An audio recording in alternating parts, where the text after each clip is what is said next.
지금 당신의 마음은 어디에 있습니까? 정약용은 늘 이 질문에서 수양을 시작했습니다. 오늘 그 질문을 함께 해보겠습니다. 사람의 마음은 고요할 때보다 흔들릴 때가 더 많습니다. 아무 일도 일어나지 않았는데도 마음은 먼저 어지러워집니다. 생각 하나가 일어나면 또 다른 생각이 뒤따르고 그 끝에는 이유를 알 수 없는 피로만 남습니다. 저는 오래도록 그 원인을 바깥에서 찾으려 했습니다. 날씨가 탓이고 상황이 탓이며 마음을 불편하게 만드는 무엇인가가 분명 밖에 있으리라 여겼습니다. 그러나 가만히 앉아 제 마음을 살피다 보니 흐트러짐은 언제나 제 안에서 먼저 시작되고 있었습니다. 다사는 말합니다. 사람이 자신을 다스리지 못하면 세상을 바로 볼 수 없다고. 이는 엄격한 훈계가 아니라 오랜 성찰 끝에 얻은 담담한 관찰처럼 들립니다. 마음을 단속한다는 말은 감정을 없애거나 억누르는 일이 아닙니다. 오히려 그 감정이 어디서 비롯되었는지를 차분히 살피는 일에 가깝습니다. 마치 흐려진 거울을 닦듯 마음 위에 쌓인 먼지를 하나씩 털어내는 일입니다. 저는 자주 스스로에게 묻습니다. 지금 이 마음은 어디로 향하고 있는가? 무엇을 붙들고 놓지 않으려 하는가? 그리고 그 붙잡음이 과연 나를 곧게 세우고 있는가를 말입니다. 다산의 글에는 늘 기준이 있습니다. 과하지 않고 모자라지도 않은 자리, 감정이 일어나더라도 그에 휘둘리지 않는 태도, 그는 마음을 물처럼 다루었습니다. 가두지 않되 흘러넘치게도 두지 않았습니다. 이 글은 완벽한 사람의 이야기 아닙니다. 매번 흔들리고 자주 자신을 놓치는 한 사람의 조용한 기록입니다. 다만 흔들릴 때마다 다시 돌아올 자리를 마음속에 마련해 두려는 노력에 관한 이야기입니다. 스스로를 단속한다는 것은 자신을 다그치는 일이 아니라 다시 고요로 돌아갈 길을 미리 마음에 그려두는 일일지도 모릅니다. 어느 날은 특별한 이유도 없이 마음이 가볍지 않습니다. 아침에 눈을 떴을 때부터 이미 하루가 길게 느껴집니다. 해야 할 일은 분명한데 마음은 그 일에 머물지 않습니다. 생각은 이리저리 흩어지고 그 사이에서 저는 자주 제 자신을 놓칩니다. 이런 날이면 스스로를 책망하기 쉽습니다. 왜 이토록 집중하지 못하는가? 왜 마음 하나 다스리지 못하는가 하고 말입니다. 그러나 다산의 글을 떠올리면 그 책망부터 잠시 내려놓게 됩니다. 그는 마음이 흩어지는 현상을 사람의 본성으로 보았습니다. 물이 흐르듯 마음 또한 움직이는 것이 자연스럽다고 말합니다. 문제는 그 움직임 자체가 아니라 움직임을 알아차리지 못한 채 그 흐름에 몸을 맡기는 데 있습니다. 저는 그날도 모르게 마음을 내어주고 있었습니다. 작은 불편 하나가 생각을 끌고 가고 그 생각이 또 다른 감정을 불러옵니다. 그러다 보면 어느새 지금 하고 있던 일은 자취를 감춥니다. 다사는 이런 순간을 경계하라고 하지 않았습니다. 다만 알아차리라고 말합니다. 지금 마음이 어디에 가 있는지, 어떤 생각 위에 오래 머물러 있는지를 조용히 살피라고 했습니다. 마음을 살피는 일은 거창한 수행이 아닙니다. 숨을 고르고 지금 떠오른 생각 하나를 가만히 바라보는 것. 그것으로 충분합니다. 저는 그날 잠시 손을 멈추고 창밖을 바라보았습니다.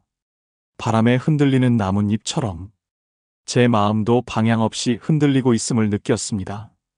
그 사실을 깨닫는 순간 이상하게도 마음은 더 이상 흩어지지 않았습니다. 다산이 말한 단속은 이런 순간에 시작되는 듯합니다. 감정을 자르는 칼이 아니라 흐름을 알아차리는 눈. 그 눈이 생기면 마음은 제 스스로 속도를 늦춥니다. 흩어짐을 없애려 애쓰지 않을 때 오히려 마음은 잠시 멈춥니다. 그 멈춤 속에서 저는 비로소 제 자리를 확인합니다. 오늘 하루도 아마 여러 번 마음을 놓칠 것입니다. 그러나 다산이 남긴 말처럼 놓쳤음을 알아차리는 그 순간이 이미 단속의 시작일지도 모릅니다. 마음이 흩어지는 순간은 실패의 증거가 아니라 다시 돌아올 수 있는 문 앞에 서 있다는 조용한 신호일 뿐입니다. 사람은 흔히 감정 때문에 흔들린다고 말합니다. 분노가 문제이고 슬픔이 문제이며 불안이 모든 흐트러짐의 근원이라고 여깁니다. 그래서 감정을 없애려 애쓰고 느끼지 않으려 애를 씁니다. 그러나 다산의 글을 읽다 보면 그 생각이 오래 머물지 못합니다. 그는 감정을 죄로 보지 않았습니다. 다만 감정에 이끌려 자신을 잃는 태도를 경계했습니다. 감정은 마음이 살아있다는 증거입니다. 바람이 불면 물결이 이는 것처럼 상황이 닿으면 마음도 반응합니다. 그 반응을 잘못이라 말한다면 사람의 마음은 이미 병든 것이 됩니다. 저는 한동안 제 감정을 숨기려 했습니다. 흔들리는 모습을 보이지 않기 위해 마음이 아픈 날에도 아무렇지 않은 척 했습니다. 그러나 그런 날일수록 내면은 더 소란스러워졌습니다. 다산은 말합니다. 다스림은 제거가 아니라 질서를 세우는 일이라고. 감정이 일어나는 자리를 인정하되 그 감정이 마음 전체를 점령하지 않도록 스스로를 살피는 것이 중요하다고 했습니다. 어느 날 문득 마음속에서 올라오는 불편함을 억누르지 않고 바라본 적이 있습니다. 이 감정이 무엇인지, 왜 지금 나타났는지를 조용히 묻는 데서 그쳤습니다. 신기하게도 그 감정은 오래 머물지 않았습니다. 싸우지 않자 스스로 자리를 옮겼습니다. 다산이 말한 허심이란 이런 상태가 아닐까 생각해 보았습니다. 감정은 손님과도 같습니다. 맞이하되 붙잡지 않는 것, 그가 머무를 자리를 넘겨주지 않는 것, 이것이 다산이 말한 단속의 태도입니다. 우리는 종종 감정이 생겼다는 이유만으로 자신을 나무랍니다. 그러나 다산의 사유는 그 나무람부터 내려놓게 합니다. 감정은 잘못이 아닙니다. 문제는 감정이 생긴 뒤 그 감정이 나를 대신해 결정을 내리게 할 때 시작됩니다. 저는 이제 감정이 올라오면 조용히 이렇게 말합니다. 그럴 수 있다. 그리고 한 발 물러나 그 감정을 바라봅니다. 이 짧은 거리두기 속에서 마음은 다시 제 주인을 찾습니다. 다산이 말한 단속은 엄격한 통제가 아니라 이처럼 한 걸음 떨어진 차분한 태도일 것입니다. 사람은 남의 모습을 볼 때는 유난히 분명해집니다. 작은 말투의 변화, 미묘한 태도의 흔들림도 쉽게 알아차립니다. 그러나 정작 자신의 마음에 대해서는 그만큼의 눈을 가지기 어렵습니다. 다산은 이 지점을 오래 들여다본 사람입니다. 그는 남을 논하기 전에 반드시 자신을 먼저 살폈습니다. 스스로를 돌아보는 눈이 없으면 수양은 시작조차 할 수 없다고 여겼습니다. 저는 어느 순간부터 제 마음을 설명하려 들기보다 관찰하려 애쓰게 되었습니다. 왜 이런 생각이 떠올랐는지, 왜 이 감정에 오래 머무는지를 판단 없이 바라보는 연습이었습니다. 처음에는 익숙하지 않았습니다.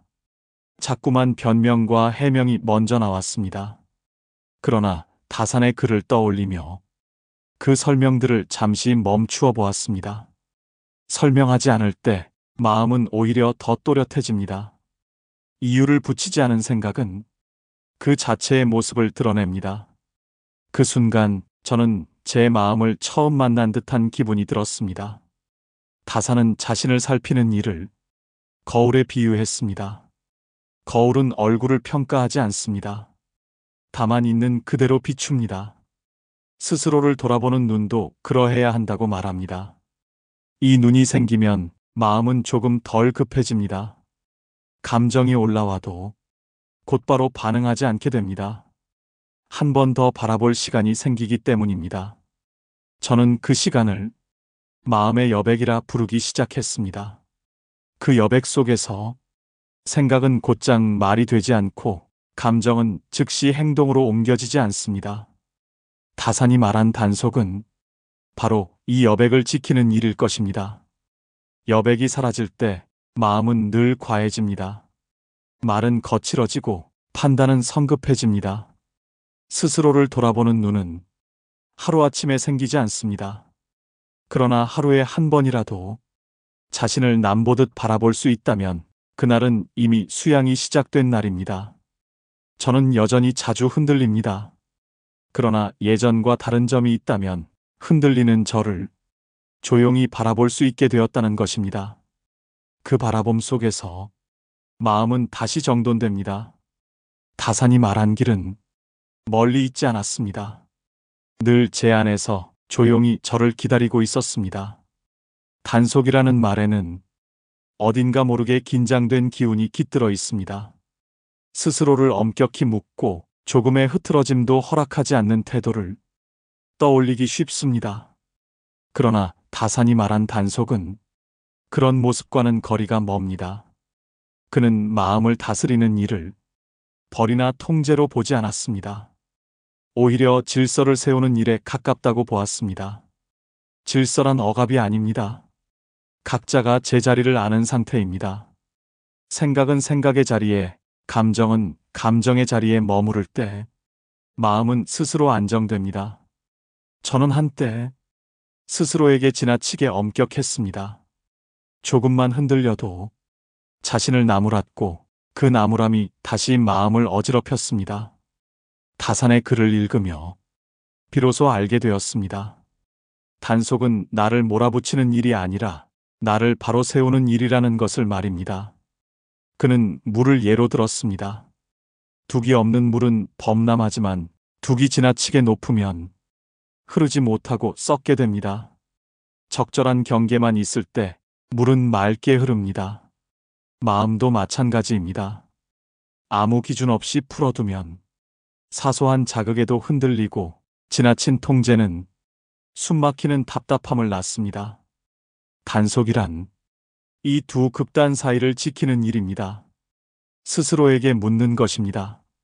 지금 이 생각은 나를 돕고 있는가 아니면 나를 소모시키고 있는가를 말입니다. 저는 이제 마음이 과해질 때마다 이 질문을 꺼냅니다. 그 질문 하나만으로도 생각은 잠시 멈춥니다.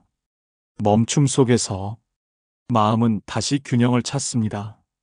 다산의 단속은 결코 소란스럽지 않습니다. 조용하고 꾸준하며 눈에 잘 띄지 않습니다. 그러나 그 조용함이 오래 마음을 지탱합니다. 단속은 하루에 한 번, 크게 결심하는 일이 아닙니다. 하루에 여러 번, 작게 돌아오는 일입니다. 생각이 넘칠 때 한 걸음 물러서고, 감정이 앞설 때 잠시 숨을 고르는 것. 이런 작은 반복 속에서 마음은 서서히 단단해집니다. 다산이 말한 수양은 바로 이런 과정일 것입니다. 사람의 마음은 자유를 원합니다. 그러나 그 자유가 방향을 잃을 때 마음은 가장 먼저 지칩니다. 아무 기준 없이 흘러가는 생각은 잠시 편한 듯 보이지만 결국 스스로를 소모시킵니다. 다산은 마음에도 법도가 필요하다고 말했습니다. 여기서 말하는 법도는 밖에서 강요된 규칙이 아닙니다. 자신이 스스로 세운 기준, 그리고 그 기준을 지키려는 태도입니다. 저는 오래도록 이 기준을 바깥에서 찾으려 했습니다. 책 속의 문장, 누군가의 말, 이미 정해진 답안들 속에서 말입니다. 그러나 그런 기준은 상황이 달라질 때마다 쉽게 흔들렸습니다. 다산은 기준을 세울 때 자신의 마음을 가장 먼저 살피라고 말합니다. 무엇이 나를 과하게 만들고 무엇이 나를 흐트러뜨리는지를 정직하게 바라보는 일부터 시작하라는 뜻입니다. 저는 제 마음을 오래 들여다본 끝에 한 가지를 정하게 되었습니다. 감정이 올라온 순간에는 즉시 판단하지 않겠다는 기준이었습니다. 이 기준 하나만으로도 마음은 이전과 달라졌습니다. 판단을 미루는 동안 생각은 자연히 가라앉습니다. 가라앉은 뒤에 남는 것은 대개 과장되지 않은 진짜 마음입니다. 다산이 말한 법도는 이처럼 단순합니다. 복잡한 원칙이 아니라 지켜낼 수 있는 한 문장, 그리고 그 문장을 매번 꺼내볼 수 있는 습관입니다. 마음의 법도가 세워지면 모든 감정이 사라지지는 않습니다. 다만 감정이 마음을 지배하지 못하게 됩니다. 주인은 여전히 나 자신입니다. 저는 이제 마음이 흔들릴 때마다 그 기준을 조용히 떠올립니다. 그리고 묻습니다. 지금의 나는 이 기준을 지키고 있는가를 말입니다. 지키지 못한 날도 많습니다. 그러나 다산의 사유는 완벽함을 요구하지 않습니다. 다시 돌아오는 태도를 더 중요하게 여깁니다. 법도는 지키라고 있는 것이 아니라 돌아오라고 있는 것인지도 모릅니다. 흔들렸음을 알아차렸을 때 되돌아올 자리가 있다는 사실만으로도 마음은 한결 가벼워집니다. 사람은 누구나 흔들립니다. 아무리 마음을 단속하려 해도 완전히 고요한 상태로만 머무를 수는 없습니다. 다산 역시 이 사실을 알고 있었습니다. 그래서 그는 완벽함보다 되돌아올 수 있는 힘을 더 귀하게 여겼습니다. 고요란 아무 감정도 없는 상태가 아닙니다.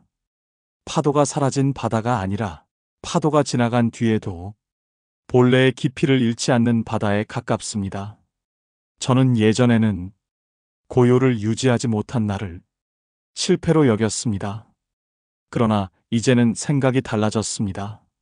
흔들린 뒤에 얼마나 빨리 제자리로 돌아왔는지가 더 중요하다는 것을 알게 되었기 때문입니다. 다산이 말한 단속은 바로 이 돌아옴의 반복입니다. 하루에 한 번이라도 자신의 마음을 돌아보고 지금 서 있는 자리가 어디인지를 확인하는 일입니다. 저는 하루가 끝날 무렵 잠시 마음을 가라앉히고 이렇게 묻습니다. 오늘 나는 어디에서 가장 많이 흔들렸는가? 그리고 그 흔들림 속에서 나는 나를 잃지 않았는가? 이 질문은 자책을 위한 것이 아닙니다. 내일을 조금 더 단정하게 맞이하기 위한 준비입니다. 다산의 사유는 언제나 다음 날을 향해 열려 있었습니다. 고요는 어느 날 갑자기 얻어지는 선물이 아닙니다. 작은 단속들이 쌓여 서서히 만들어지는 상태입니다. 말을 아끼는 하루, 생각을 늦추는 순간, 감정을 한 발 떨어져 바라보는 태도, 이 모든 것이 마음을 다시 고요로 이끕니다. 그리고 그 고요 속에서 사람은 비로소 자기 자신과 마주합니다. 다산이 평생 붙들었던 것은 바로 이 자리였을 것입니다. 과하지도 모자라지도 않은 마음, 흔들리되 무너지지 않는 중심. 이 글을 읽는 지금 이 순간에도 마음은 아마 완전히 고요하지 않을 것입니다. 그러나 괜찮습니다. 지금 이 자리에서 잠시 숨을 고르고 다시 돌아오면 됩니다. 스스로를 단속한다는 것은 자신을 옥죄는 일이 아니라 언제든 돌아올 수 있는 마음의 집을 지어두는 일입니다. 사람은 끝내 완벽해지지 않습니다. 아무리 마음을 살피고 단속하려 해도 생각은 흩어지고 감정은 앞서 나갑니다. 정약용 역시 이 사실을 알고 있었습니다. 그래서 그는 성인이 되는 길을 말하지 않았습니다. 다만 흔들릴 때마다 다시 돌아오는 태도를 이야기했습니다. 스스로를 단속한다는 것은 자신을 옥죄는 일이 아닙니다. 잘못을 찾아내 벌을 주는 일도 아닙니다. 그저 지금의 나를 있는 그대로 바라보고 과한 곳에서는 한 걸음 물러나며 모자란 곳에서는 조용히 채워보는 일입니다. 다산의 수양은 늘 현실 속에 있었습니다. 하루를 살아내는 마음, 말 한마디를 내기 전에 침묵, 감정이 일어났을 때의 태도. 그는 이런 사소한 순간들이 사람을 만든다고 보았습니다. 오늘 하루도 마음은 여러 번 흐트러졌을 것입니다. 그러나 그중 단 한 번이라도 스스로를 돌아보았다면 그 하루는 헛되지 않습니다. 단속은 성공이 아니라 의식하려는 노력 그 자체이기 때문입니다. 이 이야기를 듣고 난 지금 마음을 크게 바꾸려 하지 않으셔도 됩니다. 다만 오늘 하루가 끝나기 전 이 질문 하나만 남겨두시면 충분합니다. 지금의 나는 나 자신을 살피며 살고 있는가? 정약용은 이 질문을 놓지 않는 사람이 끝내 중심을 잃지 않는다고 믿었습니다. 흔들리되 무너지지 않고 넘어지되 다시 일어나는 사람. 그것이 스스로를 단속하며 살아간다는 뜻입니다.